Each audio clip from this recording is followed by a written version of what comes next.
আসসালামু আলাইকুম everyone, welcome back to my channel. আজকে আমি আপনাদেরকে উপর থেকে ক্রিসপি আর ভেতরে সফট নরম ফুলকো ফুলকো তালের বড়া বা পিঠা তৈরি করে দেখাবো। আর তাল নেওয়ার সহজ পদ্ধতি, তালের তিতা দূর করা আর তাল কিভাবে 1 বছর সংরক্ষণ করতে হবে তাও আমি এখন দেখিয়ে দিব। এর জন্য প্রথমে নিয়ে নিয়েছি একটি তালটাকে আমি ভালো করে ধুয়ে নিয়েছি। এখন উপরের শক্ত অংশটাকে তুলে নিয়েছি। এখন এভাবে আঙ্গুল দিয়ে টেনে টেনে তালের উপরের আবরণটি তুলে নিতে হবে। এভাবে টান দিলেই তুলে নেওয়া যাবে। এভাবে সমস্ত তালটাকে আমি সুন্দর করে পরিষ্কার করে নিয়েছি চামড়াটা তুলে। এখন চামচ দিয়ে এই মাঝখানের অংশটাকে তুলে ফেলে দিয়েছি। এখন এই তালটাকে 3টা ভাগে ভাগ করে নিয়েছি। এখন গ্রেটার দিয়ে গ্রেট করে নিব। আপনারা চাইলে চালনি অথবা ছাঁকনি দিয়েও করে নিতে পারেন কাজটি। তবে আমার কাছে গ্রেটার দিয়ে করলে সবচেয়ে বেশি সহজ মনে হয় এই কাজটি। একটা আটি আমার গ্রেট করা হয়ে গেছে, দেখুন। আর এভাবে এই যে আঁশ লেগে যায় এগুলো কিন্তু এভাবে খুলে নিতে হবে, না হলে কিন্তু গ্রেটারে গ্রেট করা যাবে না তালটি। যখনই এভাবে আঁশ আটকে যাবে তখন এইভাবে আঁশগুলোকে ছাড়িয়ে নেবেন। দেখুন একটি আটি গ্রেট করা হয়ে গেছে। এভাবে এখন বাকি দুটো আটিও আমি গ্রেট করে নিয়েছি। এখন একটি বাটিতে একটি মিহি নেটের ব্যাগ নিয়ে নিয়েছি। আপনারা চাইলে পাতলা সুতি কাপড় দিয়েও এটা করে নিতে পারেন। এখন এই পুরো তালটাকে আমি নেটের ব্যাগে নিয়ে নিয়েছি। সবচেয়ে সহজ আমার কাছে এই নেটের ব্যাগ দিয়ে করলেই লাগে। দেখুন এক চাপে সম্পূর্ণটার রস বের হয়ে গেল। আর তালের যে আঁশগুলো ছিল ওটা আলাদা হয়ে গেছে।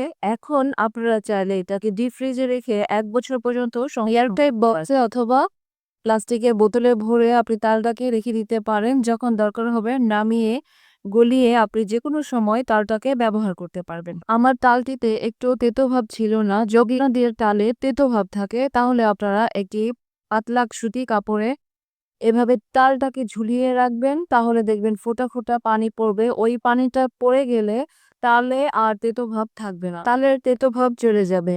সব ধরনের টিপস আর ট্রিক্স দেওয়ার চেষ্টা করেছি। তাল কিভাবে রস বের করতে হবে, তালের তেতো কিভাবে দূর করতে হবে, তাল কিভাবে 1 বছর পর্যন্ত সংরক্ষণ করতে হবে। এখন পিঠার প্রিপারেশনে চলে যাই, চলুন। এর জন্য নিয়ে নিয়েছি আধা কাপ সুজি আর দিয়ে দিব এখন এখানে আধা কাপ লিকুইড দুধ। চাইলে আপনারা পানি দিয়েও গুলে নিতে পারেন, তবে দুধ দিলে মজা হবে বেশি। আচ্ছা, এখন ভালো করে নেড়ে চেড়ে এটাকে 10 মিনিটের জন্য রেখে দিব। যদি আপনার কাছে চালের গুঁড়া না থাকে তাহলে এই স্টেপটি ফলো করবেন, তাহলে আপনার পিঠাগুলো হবে ফুলকো ফুলকো আর ক্রিস্পি চালের গুঁড়া ছাড়াই। এখন একটি পাত্রে নিয়ে নিলাম 1 কাপ ময়দা, দিয়ে দিব সামান্য পরিমাণ লবণ। এখন এখানে অ্যাড করে দেব হাফ কাপ চিনি। চিনিটা আপনারা আপনাদের স্বাদ মতো বাড়িয়ে কমিয়ে নিতে পারেন। এখন দিয়ে দিব হাফ কাপ নারকেল কোড়া। নারকেল কোড়া একটু বেশি দিলে খেতে মজা হবে বেশি। এখন দিয়ে দিব এখানে 1.5 কাপ তালের পিউরি।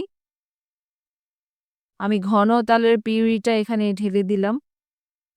আমি যেহেতু সুজিটা দুধ দিয়ে গুলে রেখেছি তাই এখানে আর দুধ ইউজ করব না। আপনারা যদি পানি ব্যবহার করেন তাহলে এখানে 2 টেবিল চামচ গুঁড়ো দুধ। আর আমি কিন্তু এখানে 1 চা চামচ বেকিং পাউডার ব্যবহার করেছিলাম, ওটা স্কিপ হয়ে গেছে, ওটা অবশ্যই দিবেন। আর বেকিং পাউডার না থাকলে 1 চিমটি খাবার সোডা ব্যবহার করবেন, তাহলে অনেক বেশি ক্রিস্পি আর ভেতরে সফট হবে আপনার পিঠাগুলো। ব্যবহার করবেন। সুজিটা দেখুন নরম সফট হয়ে গেছে, পানিটা টেনে নিয়েছে। এখন এই সুজির মিশ্রণটাও আমরা এই তালের মিশ্রণের সাথে মিশিয়ে, আর যদি আপনি সুজি ব্যবহার না করেন তাহলে এখানে আধা কাপ চালের গুঁড়া ব্যবহার করবেন। এখন সমস্ত উপকরণ আমি ভালো করে মেখে নিব। এভাবে সুন্দর করে হাত দিয়ে ভালো করে মেখে নিতে হবে যাতে সমস্ত উপকরণ একসাথে ভালোভাবে মিশে যায় আর চিনিটাও গলে যায়। তালটাকে যত সুন্দর করে আপনি মাখাবেন ততই ফুলকো হবে পিঠাগুলো। এভাবে ভালো করে মেখে নিলে চিনিটা যখন পানি ছেড়ে দিবে তখন অনেকটাই নরম হয়ে যাবে। দেখুন চিনিটা পানি ছেড়ে দিয়েছে, আমি অনেকক্ষণ এভাবে ফেটে নিয়েছি এরকম করে। তারপর দেখুন কত মসৃণ হয়ে গেছে। এখন আমরা এগুলো দিয়ে পিঠা তৈরি করে নিব, চলুন। এর জন্য প্যানে তেল গরম করে নিয়ে চাইলে আপনারা আরো ডুবো তেলেও তালের পিঠাগুলো ভেজে নিতে পারেন। আমি অল্প তেলেই ভেজে দেখাচ্ছি। এভাবে তালের পিঠাগুলো একে একে ছেড়ে দিতে হবে। আপনারা চাইলে একটা চামচের সাহায্য দিতে পারেন যাতে একই রকম হয় পিঠাগুলো। আর যার যেরকম সাইজের পছন্দ সেরকম দিয়ে নিতে পারেন। এই পিঠাগুলো কিন্তু আরো ফুলে উঠবে, তাই একটু ছোট, ছোট করে দিলেই ভালো। দেখুন আমি পিঠাগুলো কত ছোট, ছোট দিয়েছিলাম আর ফুলে কত ডাবল হয়ে যাচ্ছে। ১ মাস ক্রিস্পি হওয়ার পর পিঠাগুলোকে আমি উল্টে দিব। আর চুলার আঁচটা কিন্তু বেশি বাড়ানোও থাকবে না, আবার বেশি কমানোও থাকবে না। মাঝারি আঁচে ক্রিস্পি করে পিঠাগুলোকে ভেজে নিতে হবে। পিঠাগুলো ভেজে নেওয়া হয়ে গেছে। দেখুন সুন্দর একটি কালার চলে আসছে। আমি এখন পিঠাগুলোকে তুলে নেব। একটি তেল ছাঁকা দিয়ে আমি এখন পিঠাগুলোকে তেল ঝরিয়ে তুলে নিব। দেখুন কত ফুলকো, ফুলকো তৈরি হয়েছে পিঠাগুলো। দেখেই বুঝতে পারছেন। পিঠাগুলো কিন্তু উপর থেকে সুপার ক্রিসপি আর ভেতর থেকে সফট হয়েছে। এভাবে পিঠাগুলো ছেঁকে আমি তুলে নিয়েছি। দেখুন সবগুলো পিঠা এভাবে একে, একে আমি ভেজে নিয়েছি। কতটা ক্রিসপি হয়েছে তার শব্দটি আমি আপনাদেরকে শোনাতে পারলাম না। এখন একটি সার্ভিং প্লেটে আমি পিঠাগুলো নিয়ে নিলাম। দেখুন উপর থেকে ক্রিসপি আর ভেতরে কতটা সফট। ২-৩ দিন পর্যন্ত বাহিরে এই পিঠাগুলো একদম সফট থাকবে।